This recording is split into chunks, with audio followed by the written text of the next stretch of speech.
I feel it's my responsibility to make our community stronger. Welcome to Bridging Africans and Black Americans. Hello, what's going on? My name is Antoinette Cisse. I've decided to do my part in bridging the African community closer with the African American community. This is only right. I identify as a member of both communities.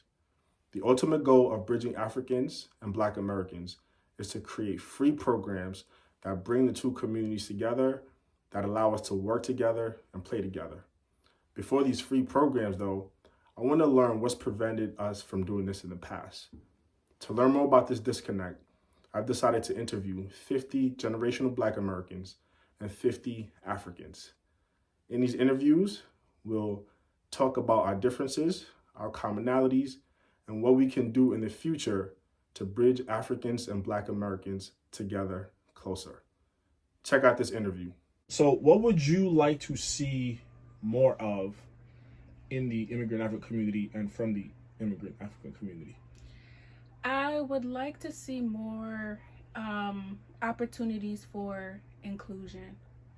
I know, like, you guys know how to party, right? But it's also a teaching moment, as it's been for me. I've been able to ask, why do they do this, or why do they wear this? Is it okay if I wear this? Is it okay if I do this? Is it okay if I say this? And it just sparks a conversation in a way that you don't get from reading a book or watching a documentary. That having that personal relationship with someone, even if it's just a friend, and being able to bring those questions to them, and not being so, not, I don't want to say secretive, but closed off about the differences.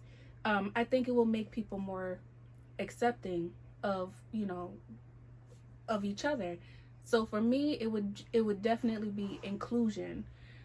If you're having a party, an African party, like, we love to dance. Invite your Black friends. It's a party. It's a celebration. Let us celebrate with you, and then there can be an exchange so that we can learn what your traditions are, because they're inherently ours down the line. And it gives us a chance to learn more about ourselves while building that bond. Immigrant Africans would say generational Black Americans teased them growing up. Mm-hmm. Talked about hygiene, accents, and can you speak to some, maybe some of that bullying and that trauma? Mm-hmm. I think it's directly related to that representation. It's directly related. I feel like kids tease all the time, but I don't think Black kids realize how damaging it was to their African counterparts, because it was a thing. African booty scratcher, like, they said it for everything, but didn't realize that there's actually Africans, so I think it was a ignorance thing, and it's related to that representation, like, oh well, if you came from Africa, the only thing I can visualize when I think of Africa is that you were poor, you were like this kid with that didn't have food, and that's why you're here. It's a huge, like, that representation thing. I think it was scarring. It was scarring for both sides. I really don't know why there was so much bullying, but I know that now that people are beginning to see the beauty in Africa, I know that, like, there's probably a lot of people who regret doing that because it was based off of a false image. Yeah, so accents, let me tell you, right? People in the immigrant African community, they say, I don't have an accent, right? For some reason, like, making fun of their accents, like, they hate that.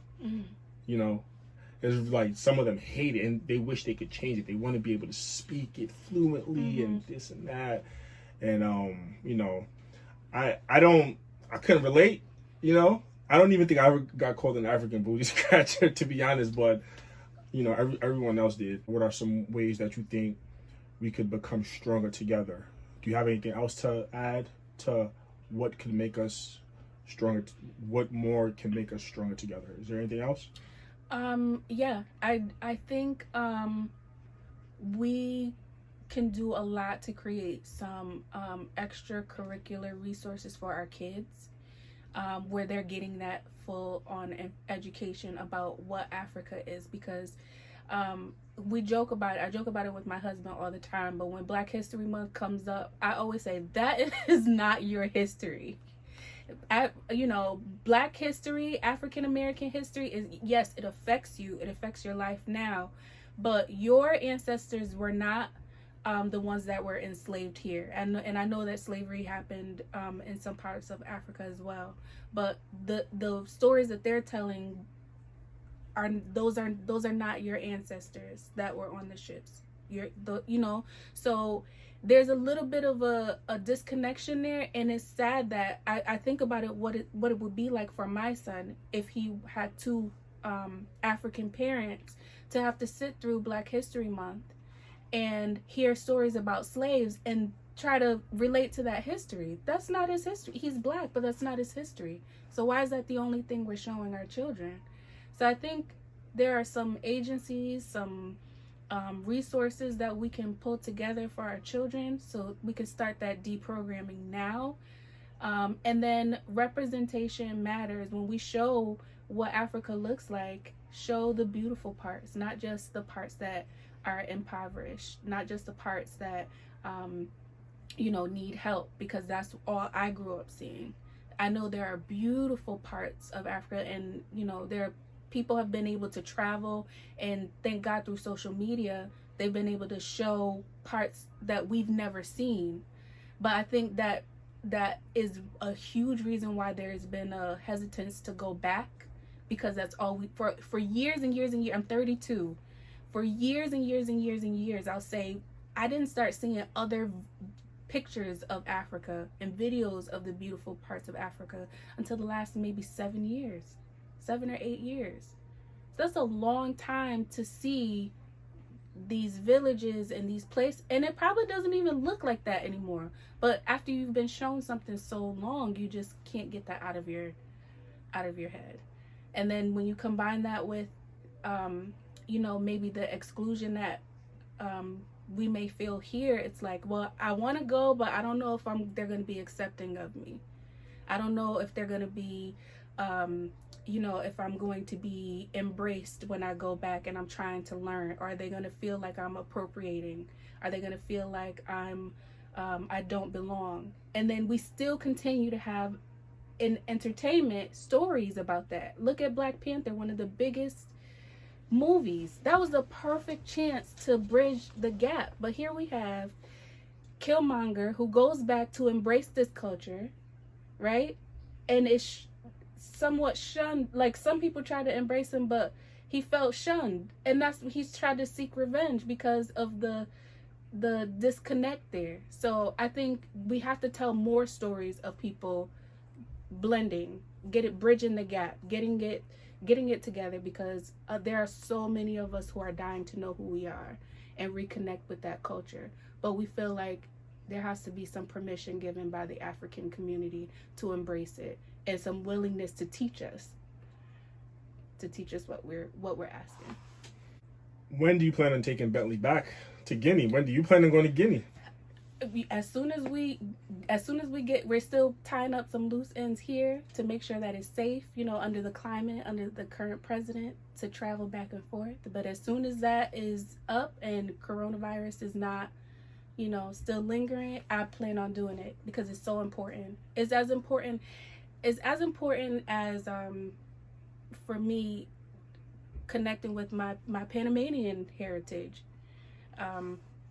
Because I grew up very cut off from that, because my mom tried to infuse herself into the African American community. So I didn't get exposed to a lot of that growing up. I don't want that for my son.